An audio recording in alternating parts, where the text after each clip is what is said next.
बौद्ध धम्म का मुद्दा है, इसमें जो महाबोधि बुद्ध विहार है उस पर सिर्फ और सिर्फ बौद्धों का ही प्रबंध तंत्र होना चाहिए। और हम चूँकि बौद्ध धर्म के अनुयायी हैं, हम धम्म में विश्वास करने वाले लोग हैं, हम शांति में विश्वास करने वाले लोग हैं, हम कोर्ट न्यायपालिका में विश्वास करने वाले लोग हैं। हम आशा और उम्मीद करते हैं कि न्यायपालिका इसमें निष्पक्ष डिसीजन देगी और आने वाला निर्णय बौद्धों के पक्ष में होगा। मैं सुप्रीम कोर्ट से मांग करता हूं कि क्योंकि ये टेम्पल का मामला नहीं है, ये बुद्ध विहार का मामला है और बीटी एक्ट इसमें लागू ही नहीं होता क्योंकि ये टेम्पल है ही नहीं।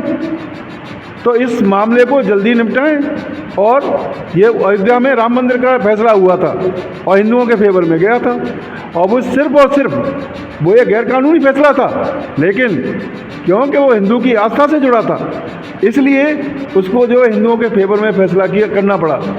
उस समय के जज हमारे रंजन गोगोई थे, उन्होंने आज उसमें फैसले में लिखा हुआ है ये बात कि ये फैसला सिर्फ हिंदुओं की आस्था के लिए अनुसार मैं हिंदुओं के पक्ष में कर रहा हूँ।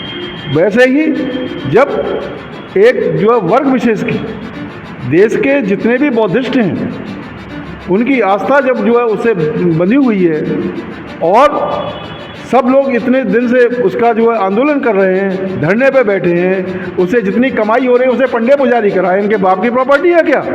ये बौद्धों की प्रॉपर्टी है, ये बौद्ध विहार है, ये टेम्पल नहीं है। माननीय सुप्रीम कोर्ट से मैं अपील करता हूं कि इस मामले को तुरंत निपटाएं और बौद्धों की आस्था की जो चीज़ है, जो बौद्ध विहार है, महाबौद्ध विहार, उनको यथाशीघ्र उनको सौंपें। धन्यवाद।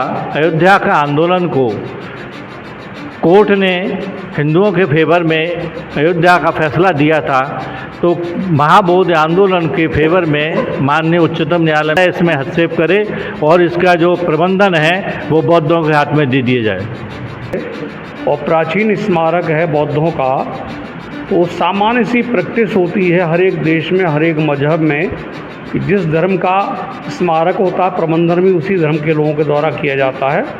तो ये किसी तरह का वैसा आंदोलन नहीं है कि हम किसी और का कुछ मांग रहे हैं। जो जिसका है प्रबंधन उसको केवल दे दिया जाए और 1949 का जो बीटी एक्ट है बिहार सरकार का उसको रद्द कर दिया जाए और बौद्धों को उसका प्रबंधन सौंप दिया जाए। एक छोटी सी मांग है और माननीय सर्वोच्च न्यायालय में यह मामला विचाराधीन है।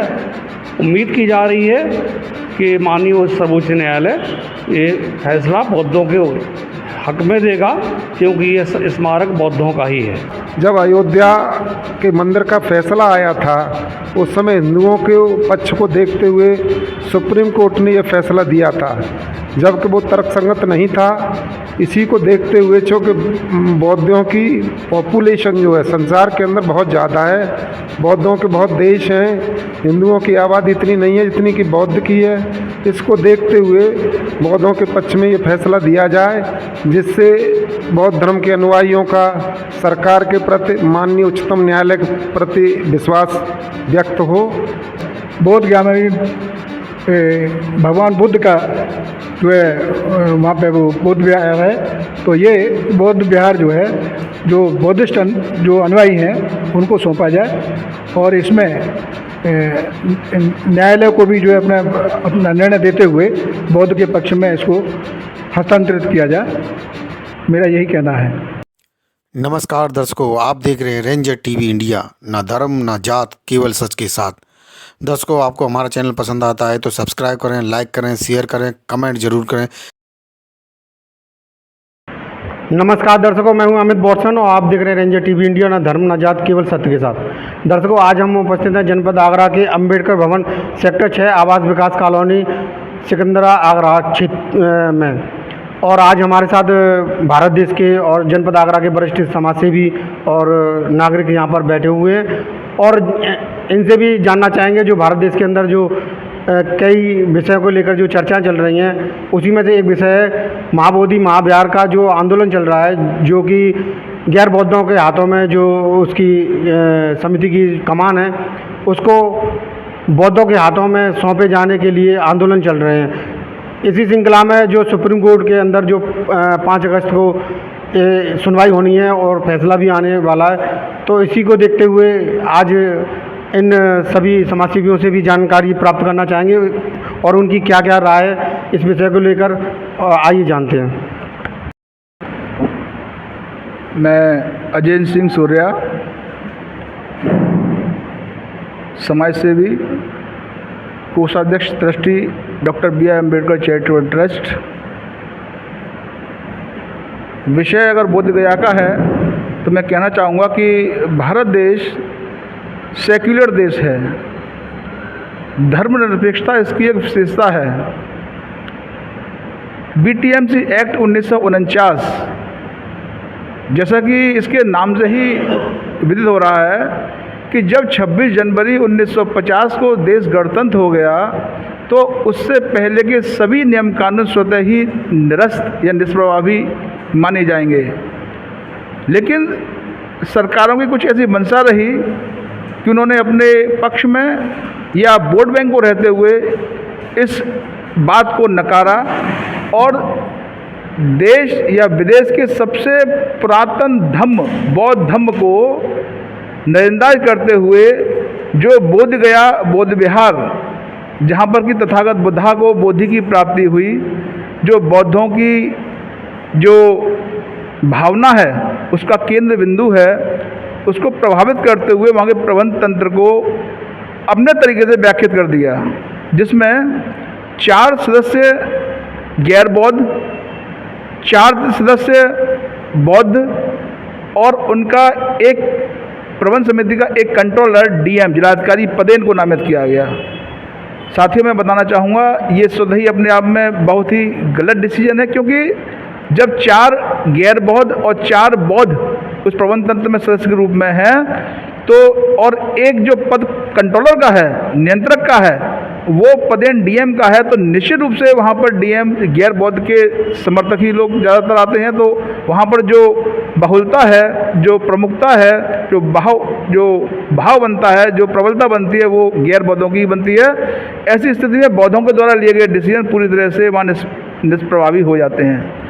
तो चूँकि ये बहुत ही निश्चित विषय है कि जिस तरह से मंदिरों की व्यवस्था को हिंदू के शंकराचार्य लोग देखते हैं, मस्जिद की व्यवस्था को मौलवी मौलाना लोग देखते हैं, गुरुद्वारे की व्यवस्था को सिख धर्मगुरु देखते हैं, तो बहुत निश्चित है कि ये और चर्च की व्यवस्था को, गिरजाघर को पादरी लोग देखते हैं, उसी प्रकार से ये बहुत निश्चित है, बहुत स्वतंत्र बात है कि ये जो धम्म का मुद्दा है, जो बौद्ध धम्म का मुद्दा है, इसमें जो महाबोधि बौद्ध विहार है उस पर सिर्फ और सिर्फ बौद्धों का ही प्रबंध तंत्र होना चाहिए। और हम चूँकि बौद्ध धर्म के अनुयायी हैं, हम धम्म में विश्वास करने वाले लोग हैं, हम शांति में विश्वास करने वाले लोग हैं, हम कोर्ट न्यायपालिका में विश्वास करने वाले लोग हैं। हम आशा उम्मीद करते हैं कि न्यायपालिका इसमें निष्पक्ष डिसीजन देगी और आने वाला निर्णय बौद्धों के पक्ष में होगा। सभी साथियों को जय भीम, नमो बुद्धाय। मैं डॉक्टर रामनीलाल, रिटायर्ड महानिदेशक चिकित्सा स्वास्थ्य उत्तर प्रदेश से हूँ और doctor BR Ambedkar charitable trust में सचिव हूँ। और जो आपने जो विषय दिया है आज का महाबौद्ध आंदोलन के संबंध में, भारत का एक मुख्य धर्म है बौद्ध धर्म।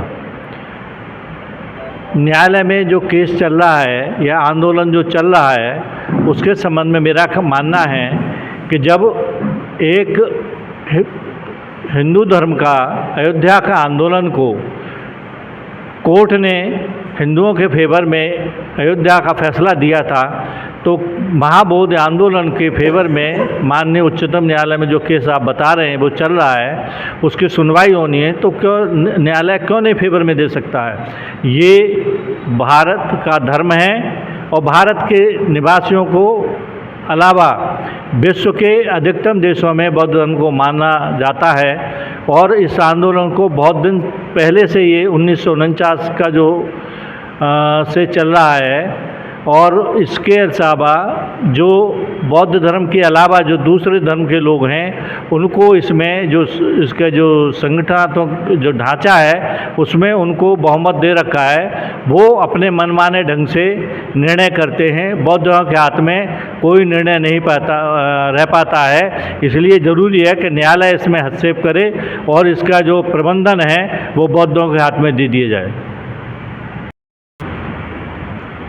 मैं हाकिम Singh, retired assistant commissioner Uttar Pradesh सरकार और doctor BR Ambedkar charitable trust में उपाध्यक्ष हूँ।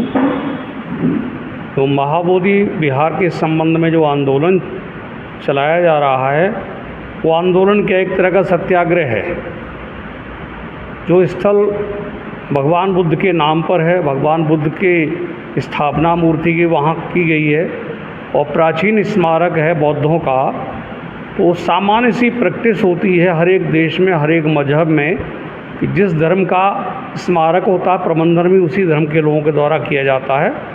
तो ये किसी तरह का वैसा आंदोलन नहीं है कि हम किसी और का कुछ मांग रहे हैं। जो जिसका है प्रबंधन उसको केवल दे दिया जाए और 1949 का जो BT एक्ट है बिहार सरकार का उसको रद्द कर दिया जाए और बौद्धों को उसका प्रबंधन सौंप दिया जाए। एक छोटी सी मांग है और माननीय सर्वोच्च न्यायालय में यह मामला विचाराधीन है।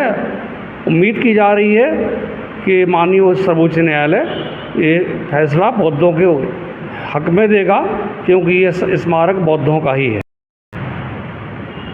मैं अमर सिंह कैनरा बैंक से रिटायर्ड LDM हूँ और वर्तमान में प्रैक्टिस कर रहा हूँ सिविल कोर्ट आगरा में। ये जो BT act, Bihar temple act जो बना था वो सिर्फ टेम्पल के लिए बना था और जो बुद्ध विहार है वो टेम्पल नहीं है। इससे बौद्धों की आस्था जुड़ी हुई है और बौद्धों का ये जो है विहार है, ये कोई मंदिर है ही नहीं। इसको मंदिर कहना या मंदिर शब्द से मतलब वो करना ये बिहार का अपमान है। और हमारे माननीय प्रधानमंत्री नरेंद्र मोदी जी जब भी किसी विदेश में यात्रा करते हैं तो जा के बताते हैं कि मैं बौद्ध नगरी से आया हूँ और ये बौद्ध की मूर्ति आपके लिए लाया हूँ और ये लीजिए, और उसके नाम पर सम्मान पाते हैं और उसके नाम पर उपहार पाते हैं, बौद्ध विहारों में जाते हैं। लेकिन अपने देश में बौद्धों की क्या दुर्दशा हो रही है, उनके एक बुद्ध विहार के लिए और महीनों से सालों से आंदोलन चल रहा है, उनकी आंखें क्यों नहीं खुल रही हैं? उनकी आंखें खुलनी चाहिए। और अब तो ये मामला ये जो है मतलब सुप्रीम कोर्ट में है। मैं सुप्रीम कोर्ट से मांग करता हूँ कि क्योंकि ये टेम्पल का मामला नहीं है, ये बुद्ध विहार का मामला है और BT एक्ट इसमें लागू ही नहीं होता क्योंकि ये टेम्पल है ही नहीं। तो इस मामले को जल्दी निपटाएं।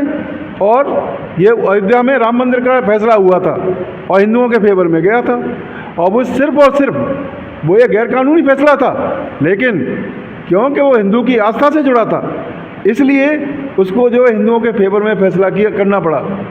उस समय के जज माननीय रंजन गोगोई थे, उन्होंने आज उसमें फैसले में लिखा हुआ है ये बात कि ये फैसला सिर्फ हिंदुओं की आस्था के लिए अनुसार मैं हिंदुओं के पक्ष में कर रहा हूँ। वैसे ही जब एक जो वर्ग विशेष की देश के जितने भी बौद्धिस्ट हैं उनकी आस्था जब जो है उससे बंधी हुई है और सब लोग इतने दिन से उसका जो है आंदोलन कर रहे हैं, धरने पे बैठे हैं, उससे जितनी कमाई हो रही है उसे पंडे पुजारी कराए। इनके बाप की प्रॉपर्टी है क्या? ये बौद्धों की प्रॉपर्टी है, ये बौद्ध विहार है, ये टेम्पल नहीं है। माननीय सुप्रीम कोर्ट से मैं अपील करता हूँ कि इस मामले को तुरंत निपटाएं और बौद्धों की आस्था की जो चीज़ है, जो बौद्ध विहार है, महाबौद्ध विहार, उनको यथाशीघ्र उनको सौंपें। धन्यवाद। मैं शीतल प्रसाद गौतम, एजुकेटिव इंजीनियर उत्तर प्रदेश सरकार से सेवानिवृत्त हूँ। वर्तमान में आगरा में निवासित हूँ। महाबौद्ध विहार का जो आंदोलन पूरे भारत देश के साथ अन्य देशों में जो चल रहा है, सरकार से माननीय उच्चतम न्यायालय से मेरा अनुरोध है, मांग है कि बौद्धों को आस्था को देखते हुए इस निर्णय को बौद्धिस्टों के प्रति सौंपा जाए, क्योंकि बौद्ध विहार में जो एक्ट बनाया था बिहार में उसको निरस्त किया जाए। वो एक टेम्पल था। जब अयोध्या के मंदिर का फैसला आया था उस समय हिंदुओं के पक्ष को देखते हुए सुप्रीम कोर्ट ने यह फैसला दिया था, जबकि वो तर्कसंगत नहीं था। इसी को देखते हुए चूँकि बौद्धों की पॉपुलेशन जो है संसार के अंदर बहुत ज़्यादा है बौद्धों के बहुत देश हैं, हिंदुओं की आबादी इतनी नहीं है जितनी कि बौद्ध की है। इसको देखते हुए बौद्धों के पक्ष में ये फैसला दिया जाए, जिससे बौद्ध धर्म के अनुयायियों का सरकार के प्रति, माननीय उच्चतम न्यायालय के प्रति विश्वास व्यक्त हो। और मेरी मांग है, हमारे सभी संगठनों की मांग है कि इस पर जो फैसला आने वाला है उसको बौद्धों की आस्था को देखते हुए इस पर अविलंब निर्णय दिया जाए और बौद्धों को उनकी संपत्ति को सौंपा जाए। धन्यवाद। मैं इंजीनियर जेपी सिंह, इस doctor B R. Ambedkar charitable trust का उपाध्यक्ष हूँ। ये जो धरना प्रदर्शन जो चल रहे हैं महाबोध गया बिहार के संबंध में, मेरा ये कहना है कि हमारा देश जो है विभिन्न धर्मों का देश है, और जैसे हिंदू हैं वो उनका धार्मिक स्थल जो है मंदिर है, ईसाइयों का गिरजाघर है, मुसलमानों का मस्जिद है, और सरदारों का जैसे उनके अपने अपने धर्म स्थल हैं। इसी तरह से वहाँ पे बोध गया में भी भगवान बुद्ध का जो है वहाँ पे वो बौद्ध विहार है। तो ये बौद्ध विहार जो है, जो बौद्धिस्ट जो अनुयायी हैं उनको सौंपा जाए, और इसमें न्यायालय को भी जो है अपना निर्णय देते हुए बौद्ध के पक्ष में इसको हस्तांतरित किया जाए। मेरा यही कहना है।